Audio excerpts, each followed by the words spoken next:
உங்களுக்கு தெரியுமா? சில கேள்விகளால மனிதனுடைய மனத பாரியொரு வேதனைக்கு தள்ளேலும் சொல்லு. எங்களோட வாழ்க்கையில அதிகமானவர்கள் செய்கிற தவறு என்ன தெரியுமா? அவங்களுக்கு பிரயோசனம் இல்லாத, அவங்களுக்கு பயன் இல்லாத ஒரு கேள்வியை அவங்க அடுத்தவங்கள்ட்ட கேட்கறது.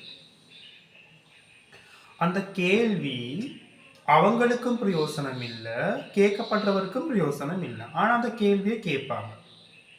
இந்த சமூகத்தில் அதிகமாக காண்ற விஷயம் என்னென்னா, அவங்களுக்கும் பிரயோசனம் இல்லை, கேட்கப்படுறவருக்கும் பிரயோசனம் இல்லை, பயன் இல்லை, ஆனால் அதைத்தான் கேட்பாங்க.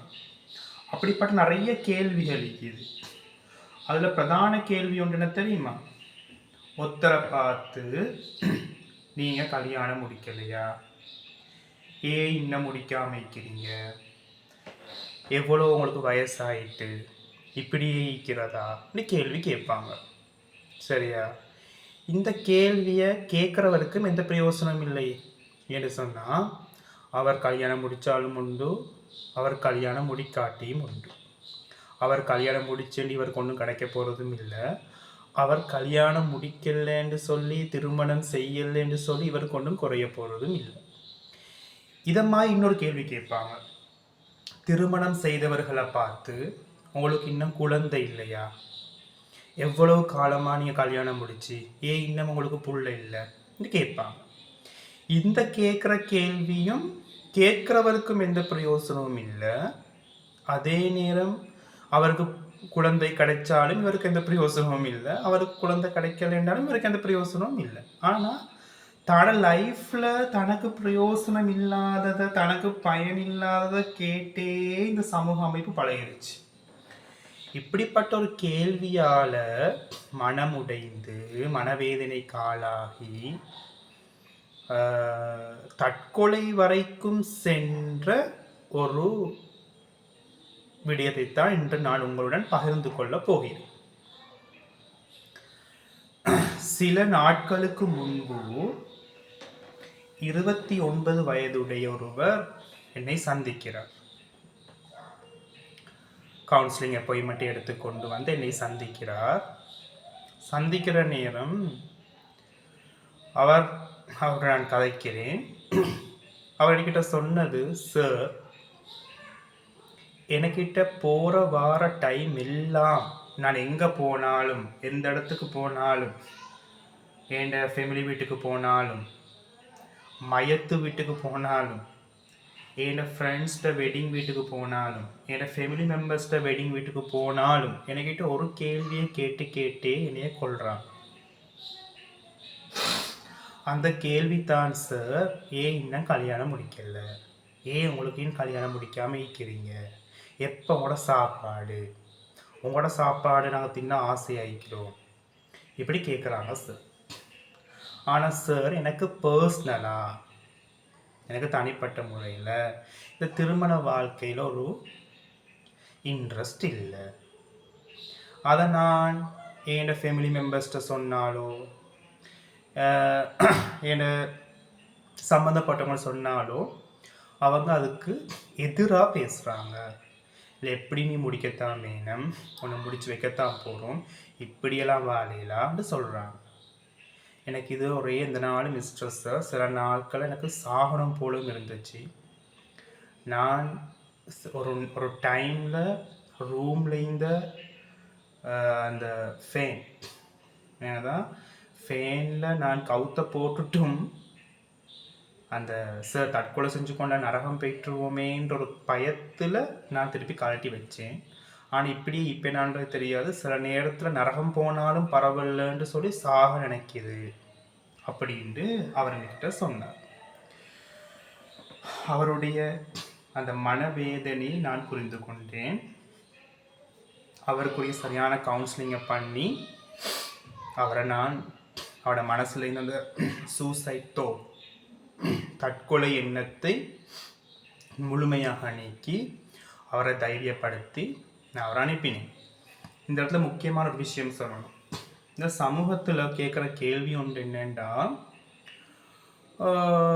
ஒரு வாலிபன் அல்லது ஒரு பெண் குறிப்பிட்ட வயது அடைஞ்சதுக்கு பிறகு அவங்க திருமணம் செய்யாமல் இருந்தால் போகிற வார பக்கம் எல்லாம் காண்ற நேரம் எல்லாம் திருமணம் செய்யலையா, கல்யாணம் முடிக்கலையா என்னத்துக்கு அந்த கேள்வின்னு நான் கேட்குறேன். அவங்க முடிச்சா அவங்களுக்கு என்ன, முடிக்காட்டி அவங்களுக்கு என்ன, அவங்களோட தனிப்பட்ட வாழ்க்கை. அதில் வேற இந்த முஸ்லீம்களில் ஒரு கூட்டம் இருக்குது. ஓஹோ, முடிக்காம இந்திரப்படாது, கல்யாணம் முட்டிக்காம இந்திரப்படாது, மரகம்தான் போவீங்க, அது கட்டாயமே அப்படின்ட்டு வாங்க. சரியா? இஸ்லாத்தில் எங்கேயுமே திருமணம் கட்டாயம் இல்லை. திருமணம் செய்து கொள்வது சிறப்பு. நபி ஸல்லல்லாஹு அலைஹி வஸல்லம் அவங்க அதை வரவேற்றாங்க, அதை ஊக்குவித்தாங்க. ஏன்னு சொன்னால் ஒழுக்கம், உங்களுடைய கண்ணியம் இவைகள் பாதுகாக்கப்படுன்றதுக்காக ஊக்குவித்தாங்களே தவிர அதை ஃபர்லாக்கல்ல, எங்கேயுமே அது ஃபர்ல் இல்லை. இந்த இஸ்லாத்தில் இப்படி சொல்கிறவங்களுக்கு நான் 3 இமாம்களை சொல்கிறேன். இந்த 3 இமாம்களும் கடைசி வரைக்கும் திருமணம் செய்யாமல் வாழ்ந்தவர்கள். அப்போ இவங்களுக்கு நீங்கள் என்ன ஃபத்துவா கொடுக்க போறீங்க? இமாம் நவவி எவ்வளோ பெரிய இமாம், ரியாலு சாலிஹின் உட்பட பல கிரந்தங்கள் எழுதினவர், ஹதீஸ் துறையா, ஃபிக்ஹ் துறையா கொடி கட்டி பறந்தவர். இமாம் நவவிக்கு தெரியாவா திருமணம் செய்யாமல் இருந்தால் நரகம் பெற்றுவோம்னு அவருக்கு தெரியாவா? சரி, அடுத்து இமாம் இப்னு தைமியா, மிகப்பெரிய மார்க் அறிஞர். அடுத்து இமாம் தபரி. இந்த 3 இமாம்களும் இனி இருந்திருக்கிறாங்க. இந்த 3 இமாம்களும் ஆக ஃபேமஸ். இந்த 3 இமாம்களும் கடைசி வரைக்கும் திருமணம் செய்யவில்லை. அவருடைய அறிவுக்காகவும் இஸ்லாமிய அந்த ஷரியாக்காகவும் ஃபிக்ஹுக்காகவும் வாழ்க்கையை அதனூடாகவே வாழ்ந்து கழித்தார்கள். சரி, அப்போ இது இமாம்களுக்கு தெரியாததா இந்த ரோட்டில் சந்தில பொந்துல இருந்து கேட்குறவங்களுக்கு தெரிய போகுது? சரி, அதனால் முக்கியமாக சொல்கிறேன், அவங்களுக்கு எல்லாம் தெரியும். ஆனால் அவங்களோட தனிப்பட்ட முடிவு அது.